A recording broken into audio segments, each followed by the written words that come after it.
నస్తుందా ఆ కేసులకు ఆయన అటెండ్ అయినప్పుడు ఖచ్చితంగా అనేక అంశాలను కూడా ప్రధానంగా చూసినప్పుడు ఇటీవల కాలంలో బాగా చర్చకు వచ్చినటువంటి అంశం డిప్యూటీ సీఎం పదవి అనేటువంటిది కూడా చర్చ సాగింది. తర్వాత సరే పార్టీలో రకరకాల అభిప్రాయాలు రకరకాల విధంగా నేతలు స్పందించిన తర్వాత దానిపైన ఇప్పుడు ఎవరు మాట్లాడొద్దని చెప్పారు. కానీ ఆయనకే ఆ క్వశ్చన్ ఎదురైంది కాబట్టి ఆయన రియాక్ట్ అవుతూ కూడా సో నేను కార్యకర్తగా పనిచేయడం ఇష్టం, చంద్రబాబు నాయుడు గారు ఏ పదవి ఇచ్చినా కూడా నేను దానికి న్యాయం చేస్తాననేటువంటి వ్యాఖ్యలు కూడా చేయడం జరిగింది.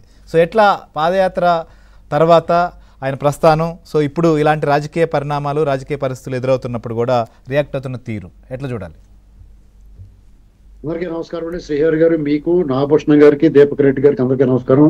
ఏబిఎన్ వీక్షకులందరికీ నమస్కారం.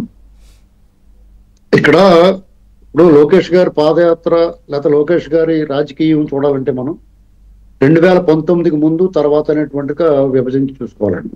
ఎందుకంటే అసలు లోకేష్ గారి ముందు పెద్ద టాస్క్లు ఉన్నాయి. ఎందుకంటే ఒక పక్కన ఎన్టీ రామారావు గారు మనవడం, అలాగే అప్పటికి 3 సార్లు ముఖ్యమంత్రిగా చేసిన ఒక ఆత్మవిశ్వాసానికి ఐకాన్ గా ఉన్న చంద్రబాబు నాయుడు గారి కొడుకు, ఒక పక్కన box office bonanza mass of God of masses Balakrishna గారు అల్లుడు మేనల్లుడు. ఇంతమంది ఆయన ముందు పెద్ద పెద్ద గోడల్లా ఉన్నారు. వాటిని దాటుకుని వెళ్ళాలి ఆయన రాజకీయంలో.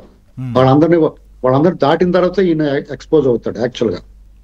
అయితే ఆయన చిన్నతనం నుంచి చూడండి, అతని బాల్యం అంతా కూడా వాళ్ళ నాన్నగారు బిజీలో కరిగిపోయిందండి. బాల్యం అనేటువంటిది వాళ్ళ నాన్నగారితో సాన్నిధ్యము సాంగత్యము ఆ సరదాలు సంతోషాలు అనేది త్యాగం చేశాడు.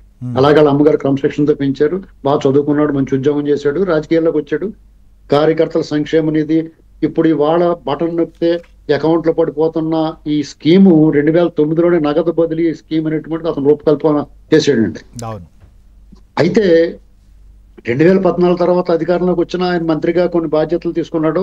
డెఫినెట్ గా ఆయన తీసుకున్న బాధ్యతల వరకు పూర్తిగా అవార్డులు రివార్డులు అన్ని పొందాడు. ఆయన మంచి పేరు తెచ్చుకున్నాడు.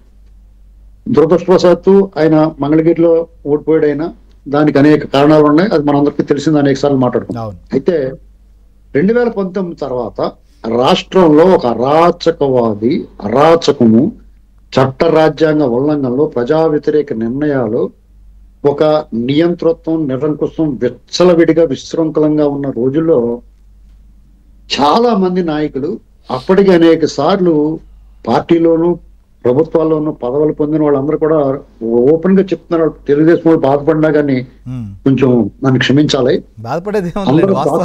బాధగానే ఉంటాయి. అందరూ దాక్కున్నారండి. ఒక రకంగా చెప్పాలంటే 2 మంది సైలెంట్ మోడ్ లోకి వెళ్ళిపోయి నిశ్శబ్దంగా ఉన్నారు. కొంతమంది పోరాడారు, కేసులైనాయి, మనం చూసాం కదా. కొంతమంది నాయకులు మిగిలిన ఒక వంతు బయటకు వచ్చిన వాళ్ళేమో గృహ నిర్బంధాలు, అడిగే బయట పెట్టిన వాళ్ళ కేసులు, వేధింపులు, తీసుకెళ్లి దారుణంగా హింస అనేక రకాలుగా వేధించాడండి. అలాంటి పరిస్థితుల్లో చంద్రబాబు నాయుడు గారు ఒక పక్కన, లోకేష్ గారు ఒక పక్కన వీర విహారం చేశారు. ఇక్కడ పాదయాత్రలో, యువగళం పాదయాత్రలో లోకేష్ గారు ఎస్టాబ్లిష్ అయ్యాడు, నాయకుడికి ఎదిగాడు అనేటువంటిది కాదండి. అయినా 2019 తర్వాత కార్యకర్తకి కష్టం వస్తే ఆయన అండగా నిలబడ్డాడు, లేఖలుగా సహాయం చేశాడు. ఎవరికి ఏ ఇబ్బంది వచ్చినా జగన్మోహన్ రెడ్డి పెట్టిన ఇబ్బందులు కార్యకర్తలకు ఎలా ఉందో తెలియదు కానీ లోకేష్ గారు కంటి మీద కునుకు లేకుండా చేశాడు. ప్రతి వాడు ఏదో రోజు ఎక్కడో చోట ఏదో మూల ఏదో ఘటన జరిగింది. వాళ్ళందరినీ ఆదుకుంటాం, రకరకాల ఏ రూపంలో సహాయం చేయాలో ఆ రూపంలో సహాయం చేయటం. ఇంతే కాకుండా సాధారణ ప్రజలకు ఎవరికి కష్టం వచ్చినా కానీ సోషల్ మీడియాలో చూసుకోవడానికి స్పందించాడు. చిత్తూరు జిల్లాలో చిన్న పిల్లడు ఆటో మీద తిరుగుతూ ఆటో పోషిస్తున్నాడంటే ఇమీడియట్ గా పిల్లడు చదువుకోవడానికి ఏర్పాటు చేసి ఆ కుటుంబాన్ని ఆదుకున్నాడు. ఇలాగ అనేకం 1, 2 కాదండి.